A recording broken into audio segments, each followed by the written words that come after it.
Right ఇక దెందులూరు ఎమ్మెల్యేగా TDP నుంచి పోటీపై క్లారిటీ ఇచ్చారు మాజీ ఎమ్మెల్యే ప్రభాకర్. ఇక కొంతకాలంగా చింతమనేని ప్రభాకర్ కు సీట్ లేదని ప్రచారం జరుగుతుంది. ఇక ఇటీవల చింతమనేని భార్య లేదా కుమార్తె పోటీ చేస్తారంటూ ఊహాగానాలు వినిపిస్తున్నాయి.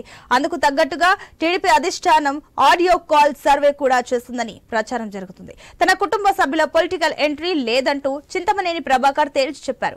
కమ్మవారిలో నాపై అసంతృప్తి ఉందంటూ కావాలని ప్రచారం చేస్తున్నారని చింతమనేని ప్రభాకర్ అన్నారు. ఇక ఏ కులంలోనూ తనపై అసంతృప్తి లేదని, పార్టీ కోసం అంకిత భావంతో పనిచేశానని ఆయన తెలిపారు. ఎవరు అధైర్య పడవద్దని, దెందులూరు అంటేనే చింతమనేని అని స్పష్టం చేశారు.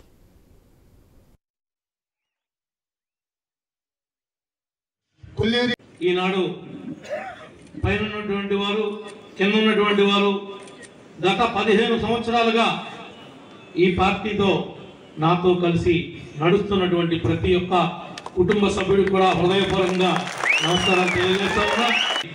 ఎన్ని పనులు ఉన్నప్పటికీ కూడా ఈ పార్టీ కోసం అనేక ఇబ్బందులు పడి కేసులు పెట్టించుకుని గ్రామాల్లో కొట్లాడి ఈ 59 నెలలుగా ఈ పార్టీతో నడుస్తూ కళ్ళల్లో ఒత్తిలేసుకుని ఇంకా రాబోయేటువంటి 40-45 రోజు ఎన్నికలను ఎదుర్కొనడానికి సిద్ధంగా ఉన్నటువంటి ప్రతి కుటుంబ సభ్యుడికి అందరికీ కూడా పేరు పేరున హృదయపూర్వక నమస్కారాలు తెలియజేసుకుంటూ రేపటి నుంచే ఈ కార్యక్రమం